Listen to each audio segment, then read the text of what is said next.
So while you are obsessively refreshing your pizza tracker to see if your dinner is in the oven, Domino's is apparently tracking the literal death of its competitors. Welcome to Earnings Unscripted. It is April 27th, 2026, and today we are breaking down Q1 for Domino's Pizza, ticker DPZ. Yeah, and the market absolutely hated this update. The stock took a pretty severe beating today. It gapped down hard right at the open and closed the extended session down 8.38% from yesterday. I mean, top line was okay. Revenue came in at $1.15 billion, but U.S. same-store sales basically hit a wall at just 0.9% growth. Quick side note, this is entirely our personal opinion, not financial advice, so please do not go shorting the global pizza supply on our account. But okay, so revenue was up roughly 3.5% year over year, but their earnings per share completely dropped. I have it at $4.13 a share, which missed expectations. What exactly gutted the bottom line? Right, so it actually wasn't domestic pizza that did the worst damage, it was China. They took this massive $30 million unrealized loss on their equity stake in DPC Dash, which is their China master franchisee. That single line item basically dragged net income down 6.6%. Wow. Just a massive geopolitical macro hit hiding inside a fast food earnings report. Exactly. And honestly, it would have been uglier if they didn't find a way to creatively pad the operations side. They reported a 9.6% jump in operating income, but almost $8 million of that was just a realized gain from selling off a fully depreciated corporate aircraft. Oh, come on. They sold an old corporate jet to pad the operating income? That is wild. I mean, are the core operational margins getting that squeezed by inflation? Surprisingly, no, that is not quite it. Supply chain gross margin actually ticked up a bit to 12.2%. They are getting real procurement efficiencies. The actual issue is just raw demand. Consumers are tapped out. Rivals are aggressively copying the Domino's mix and match promos, and domestic growth is stalling out. But their CEO, Russell Weiner, is essentially cheering on the carnage. He pointed out that two public competitors have already announced roughly 450 store closures for 2026. That is incredibly ruthless. So the master plan is literally just surviving a localized price war until the other guys bleed out? Okay, there is a ton to unpack there, especially since there seems to be this huge internal friction between the CEO and the CFO over what the real growth targets are for the rest of the year. All right, let's get into the details. Yeah, because that friction you mentioned is honestly the most revealing part of the whole earnings call. Look, you have the CFO, Sandeep Reddy, officially walking down the full-year U.S. comp guidance to, low single digits. He is blaming the challenging start to the year and broader macro pressure. Pretty standard corporate reality check. Right, he is tempering expectations. Exactly. But then Russell Weiner jumps in. The CEO literally overrides his own finance chief on the same call. He goes on this tangent saying, and I am quoting here, even though Sandeep talked about a revised guidance, my objective, his objective, everyone at our company, our objective continues to be for the year in the U.S., 3% same-store sales. Oh, wow. That is just, saying his internal goal is the exact number the CFO just retracted, that is so uncomfortable. It is public insubordination. But, from the top down, Russell is essentially saying the macro excuses do not apply to operations. The 3% quota is still law inside the building. That feels incredibly tense. It sounds like operations are being held to this totally unrealistic target behind closed doors. And if they're aggressively fighting competitors with matched promotions, margins have to be feeling the pain. Right, except we do not actually know the full extent of the pain. Management silently stopped highlighting company store margins in their primary earnings release this quarter. Wait, they removed it? But that's basically the key bellwether for how healthy the whole system is. Yep, they relegated it entirely to the SEC filings. When pressed on it, the CFO claimed it's because they sold off their Maryland locations, so the corporate footprint is just too small to be a meaningful metric anymore.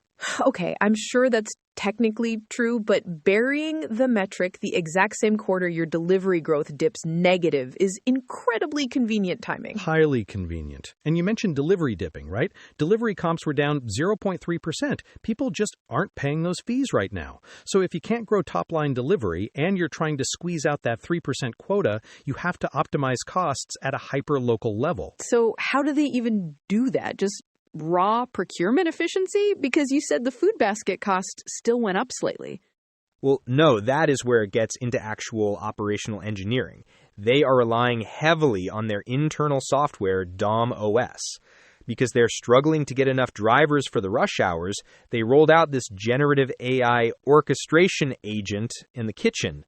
It dynamically stalls human workers. Wait, hold on. Stalls them? Like the system tells a human cook to just stop making the food? Precisely. Weiner described it perfectly on the call. He said, for example, if there is not going to be a driver back in time to pick up a pizza, this technology alerts the store to hold that order, so it isn't made until a driver is there. Okay, that is honestly fascinating. It is basically a just-in-time manufacturing model, but applied to a pepperoni pizza. Yeah. It's software fixing a structural headcount problem. They solved the cold pizza complaint, which kills customer retention, without having to pay for idle cooks or extra drivers waiting around. That makes total sense. You control the pace of the kitchen based on the exact GPS location of your fleet. But still, optimizing operations does not magically create new demand. If delivery is basically maxed out, they need a new avenue entirely. They have one, and the data shows it is working. The real frontier they're pushing now is not delivery at all. It's carryout.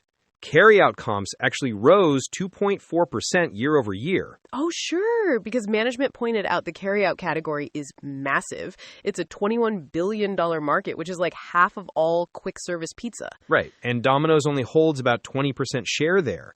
So this whole fortressing strategy, building new locations practically right next door to successful existing ones, it's not about cannibalizing their own delivery routes.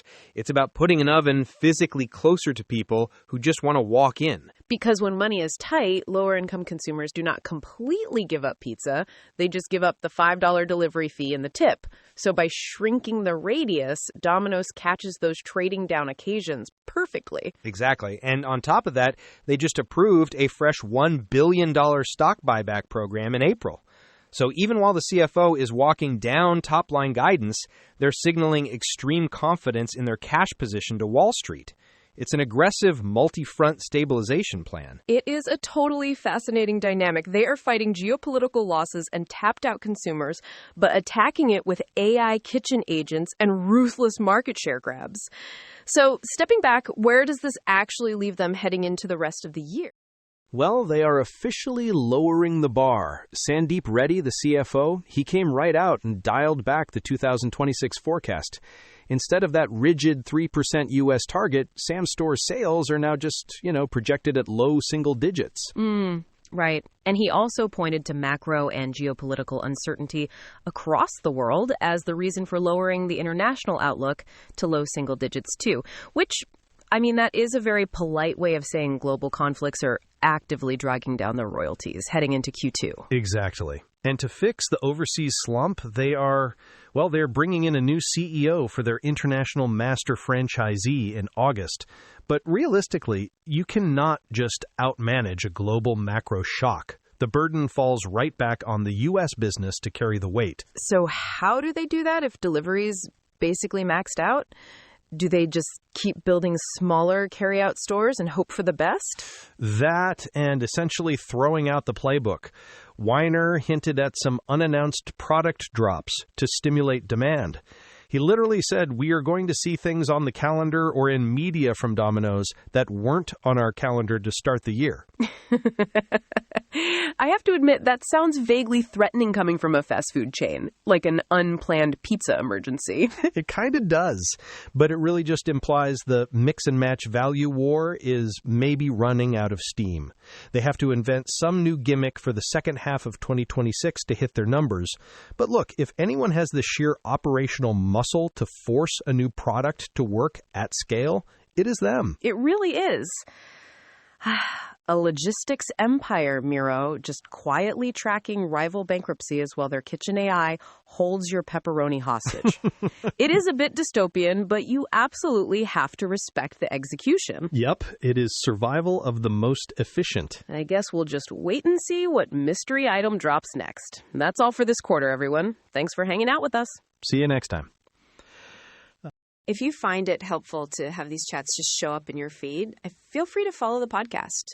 As a quick reminder, we use AI to help generate these episodes, which is honestly the only way we can process hundreds of pages of financial filings overnight. We always want to know what you're watching, so send your feedback or ticker requests over to earningsunscripted@datamadness.ca or grab the X link right in the show notes. Talk to you next time.